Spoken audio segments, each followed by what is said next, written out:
Masyado nga ang takot ng mga nilalang sa ruin, matapos ma-realize na wala na silang matatakbuhan, dahil ang barrier na ng Forbidden Land ang nasa kanilang unahan. Matapos na silang abutan ni Shu ay ginamit nito ang kanyang spiritual tools, upang kulungin ang mga nilalang sa ruin, sabay tawa at tanong kung sa tingin ba nila ay matatakasan pa nila ang ating bida. At ilang sandali nga lang din ang nakalipas, ay agad ding dinala ni Shu sa kanyang star chart ang mga nilalang na ito, habang iniisip na sana daw ay maibigan ng mga nilalang na yun ang bago nilang tirahan. Samantala sa loob naman ng star chart sa isa sa mga planeta dito, ay masyado ang gulat ng mga bagong nilalang matapos makita ang mga nag-aapoy umanong kabayo.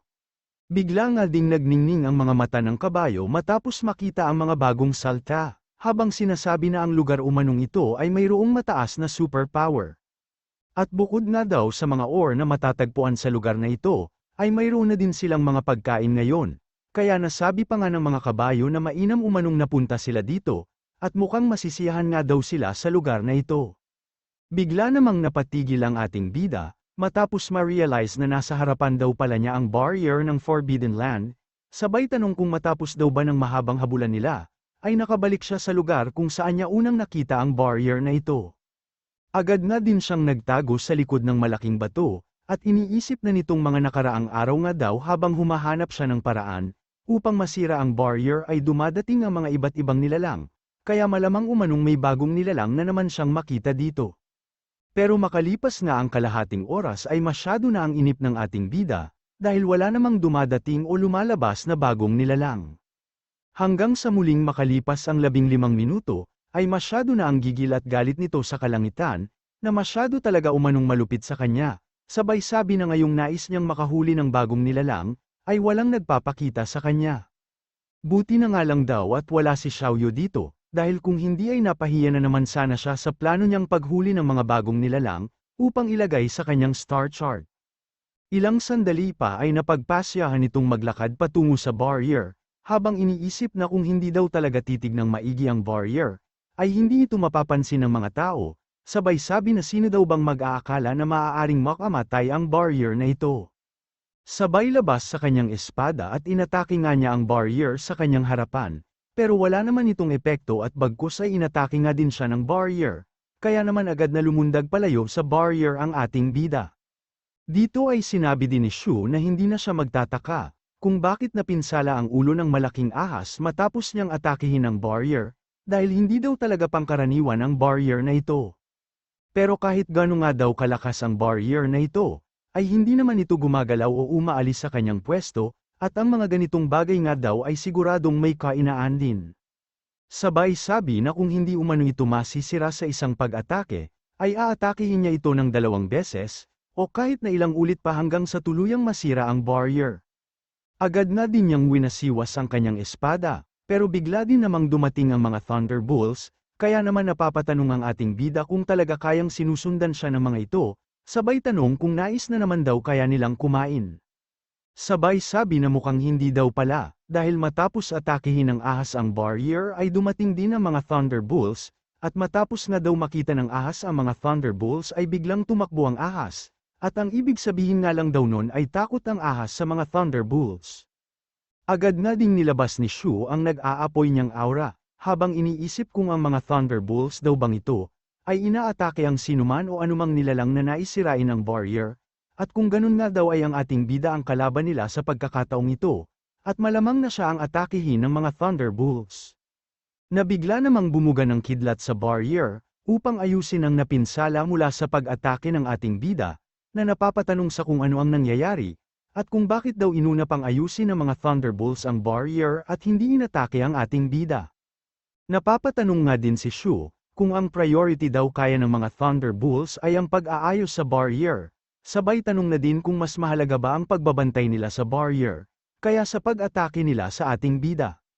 Napapatanong nga din si Shu kung ano ang dapat niyang gawin sa mga Thunderbolts, na patuloy sa pag-repair ng barrier, sabay tanong na din kung paano siya makakalabas ng Forbidden Land na ito.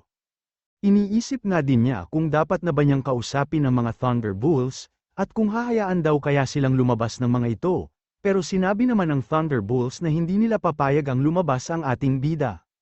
Na masyado ang gulat dahil nakakapagsalita daw pala ang Thunderbolts, sabay sabi na mas matino ang Thunderbolts kaysa sa kanilang Squirrel, dahil mas maayos umano ang pananalita ng Thunderbolts.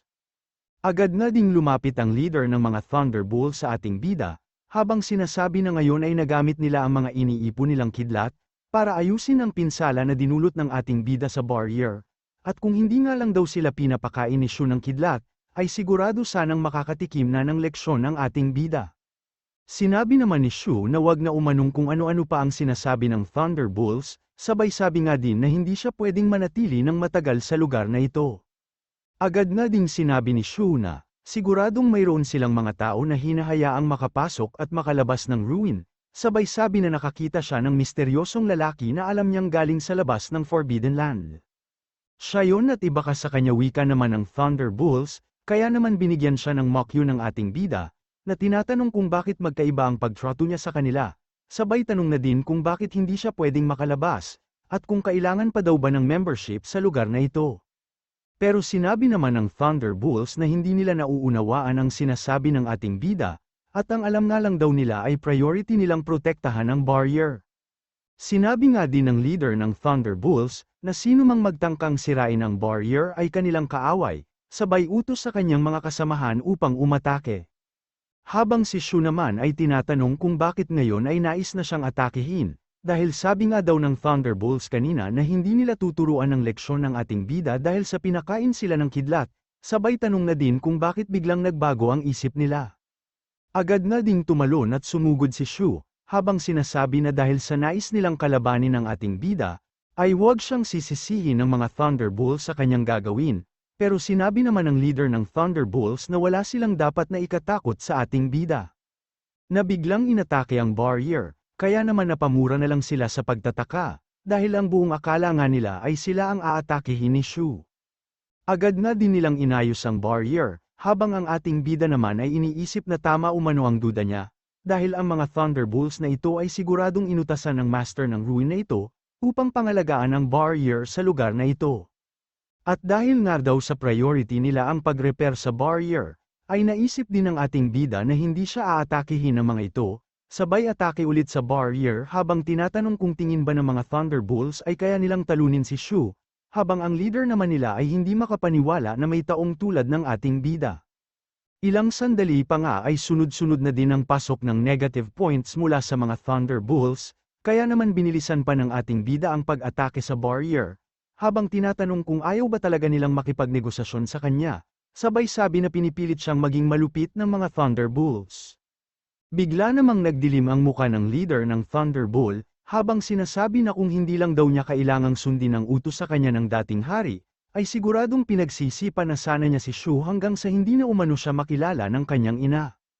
Pero napansin naman ng ating bida ang masamang tingin ng Thunderbolt sa kanya, kaya tinatanong niya ito kung nais ba siyang kainin ng buhay. Sabay atake ulit sa barrier kaya naman diretso pa din ang pasok ng negative points. Dito nga ay naisip din ng ating bida na, basta inaatake umano niya ang barrier, ay magpapatuloy din sila sa pag-aayos o repair nito. Bukod doon ay may initin din daw pala ang ulo ng mga Thunderbolts na ito, kaya siguradong paldo siya sa negative points. Muli ay sunod-sunod pa nga ang pag-atake ni Shu sa barrier, habang sinasabi na panoorin na lang siya ng mga ito. Tutal ay ayaw din naman siyang palabasin sa Forbidden Land, sinabi nga din ni Shu na ngayon ay kailangan nilang mag-isip na mabuti, kung sigurado ba silang gusto nilang makaaway ang ating bida, kaysa maging kaibigan siya.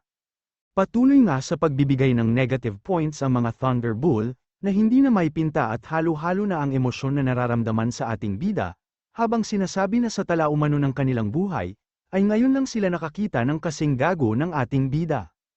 At isang oras pa nga ang nakalipas, ay nakaramdam na ng pagod ang ating bida at mga Thunderbolts, na nanginginig na din sa pagod dahil sa pagkaubos ng superpower.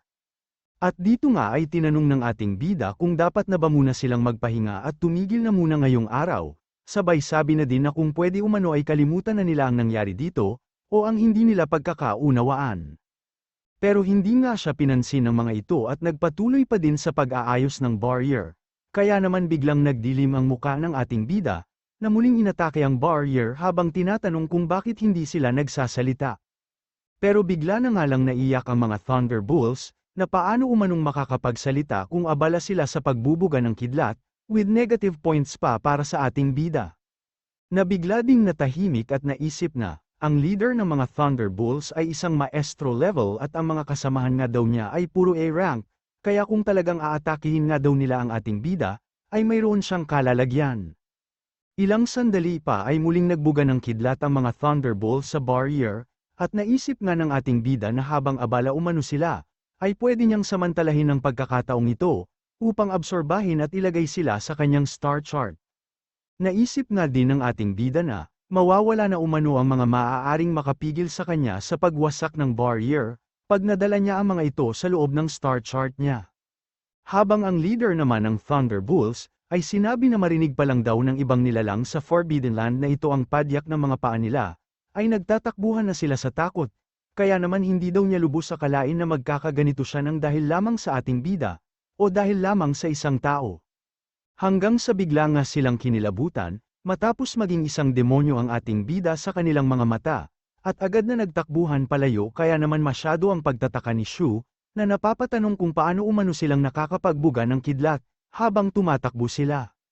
Pero dahil nga daw sa pinili nilang takbuhan ng ating bida, ay pinakita ng mga ito ang kahinaan nila sa kanya, sabay sabi na huwag siyang sisisihin ng mga ito sa bandang huli. Agad nga ding tumalon patungo sa kanila ang ating bida, habang iniisip na kailangan niyang unahing huliin ang kanilang leader, na sinabi namang ito na ang pagkakataon. At agad nga nilang ginamit ang kidlat upang atakihin ang ating bida, na naisip namang nagulangan daw siya ng mga Thunderbolts, na matapos tumama ang ginawang pag-atake sa ating bida, ay agad siyang bumagsak sa lupa. Sa pagbangon nga ni Shu, ay naisip nito na maestro nga talaga ang leader ng mga Thunderbolts, at kung hindi nga lang daw sa tulong ng kanyang Starry Cloak, ay siguradong napinsala na siya. Ang Starry Cloak ay isang spiritual tools na nagmula din sa kanyang star chart, at bukod sa mataas na depensa nito ay mayroon din itong abilidad, na balutin ng superpower ang may gamit upang hindi siya makita ng maayos ng iba. Samantala matapos ngang tumalikod ang mga Thunderbolts, ay ginamit naman ng ating bida ang kanyang sword intent at sword power, na mayroong embroyes ng kidlat upang umatake. Kaya naman napapatanong ang leader ng mga Thunderbolts sa kung anong klase daw ito ng pag-atake, at kung bakit niya nararamdaman ang kidlat mula sa kaparusahan ng langit sa mga pag-ataking ito ng ating bida. Iniisip nga din ito na kung kaya lang daw sana niya, ay agad na niyang kakainin ang kidlat na ito mula sa pag-atake ng ating bida, pero may tila kung ano nga daw nakasama ang mga kidlat na ito, at hindi nga daw siya sigurado kung kaya ng kanyang tiyan, na maluso ang nakasama sa kidlat ng ating bida. Ilang sandali pa nga bago tumama ang pag-atake ng ating bida, ay ginamit din ito ang kanilang kidlat upang makagawa ng barrier, kaya naman hindi makapaniwala ang ating bida na kaya nila itong sanggain, at mukhang hindi nga daw pabor sa kanya kung ubusan ng kidlat ang labanan. Ilang sandali pa ay biglang tumingin ng masama ang leader ng Thunderbolt sa ating bida, na napapatanong kung bakit tila umano nagbago yata siya, sabay tanong na din kung bakit mas galit pa daw ngayon ng Thunderbolt sa kanya, kahit pa sila naman ang nag-umpisa. Hanggang sa bigla nga itong magbigay ng negative points at sinabing wala na wala na daw ang kidlat na mayroong kapangyarihan ng kaparusahan ng langit, kaya siya nagagalit. Habang si Shu naman ay pinagtawanan lang sila, at sinabi na nakakaaya umanong tignan ang mga Thunderbolts na timawa sa kidlat, dahil wala silang magawa kundi pagmasdan lang ang kidlat niya, na hindi nila kayang kainin, kaya naman napapatanong na lang sila kung pinaglalaroan ba sila ni Shu. Ilang sandali pa ay sinabi ni Shu na naghabulan at naglaban na sila, pero hanggang ngayon ay wala pa ding masasabi na nanalo sa kanila, sabay tanong kung pwede bang tumigil na muna sila, at pag-usapan na lang ang mga dapat pag-usapan. Pero biglang ang nilabas nito ang kidlat sa kanyang bibig, habang tinuturo gamit ang kanyang paa. Kaya naman agad na tinutukan ng pag-atake ng ating bida ang barrier, dahilan upang sabihin ng mga Thunderbolts na wag na niyang tangkain pang sirain ulit ang barrier. Pero sinabi lang naman ni Shu na tinutukan lang niya ito ng pag-atake, para makasiguro siyang hindi siya aatakehin ng pulutong nila o ng mga Thunderbolts. Agad namang lumapit ang leader ng mga Thunderbolts sa ating bida, at sinabi na ngayon ay pareho na nilang alam na pantay ang kanilang lakas, pero wala nga daw nakakaalam kung sino pa sa kanila ang may tinatagong sekreto, kaya naman sinabi ng ating bida na ngayon ay palakasan na lang ng katawan ang labanan. Pero bigla nga siyang tinalikuran ng mga ito, Kaya naman bigla ding nagtaka ang ating bida, na napapatanong sa kung ano ang nais gawin ng mga Thunderbolts. Na nag-usap lang gamit ang sarili nilang lengguwahe at tumingin ng masama sa ating bida, na biglang nainis sa pagtataka, sabay sabi na kahit hindi niya alam ang sinasabi o nais nilang sabihin, ay pakiramdam nga daw niyang tinatarantado siya ng mga Thunderbolts. Kaya naman agad din siyang sumigaw at sinabi na wag silang tumakbo. Kung talagang matapang kayo ay harapin ninyo ako, wika pa nga ni Shu, sabay sabi na puro sila duwag at wala nang ibang ginawa, kundi ikutin ang buong ruin at bantayan ang barrier. Pero kahit anong subok at sabihin nga niya sa mga Thunderbolts na ito, ay tinakbuhan pa din naman nila ang ating bida, hanggang sa abutin na nga ng gabi ang kanilang habulan, at pare-parehas na manginig ang mga katawan nila sa pagod. At dito nga ay naisip din ni Shu, na maaari umanong abutin ng 10 araw, o ilang buwan ang paghahabulan nila pero isa lang ang sigurado siya, at yun nga ay walang mangyayari sa kanya at hindi siya makakahanap ng paraan upang makalabas ng Forbidden Land.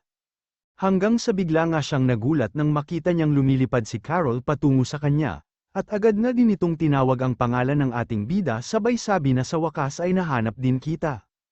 Habang ang ating bida naman ay muling nagtaka, dahil nakakalipad umano si Carol nang hindi hinahabol ng kidlat, sabay tanong na din kung ganun ba talaga ka-overpower, ang mga tao na may abilidad na makontrol ang kidlat. Samantala matapos namang bumaba si Carol ay agad siyang nakita ng leader ng Thunderbolt, na akala daw ay na-distract ang ating bida at may pagkakataon na siyang sipain si Shu, pero hindi daw pala at dumating pa ang kanyang kasamahan. Matapos nang ituro ni Shu kay Carol ang mga Thunderbolts, ay agad nitong tinanong ang ating bida sa kung ano ang ginagawa nila.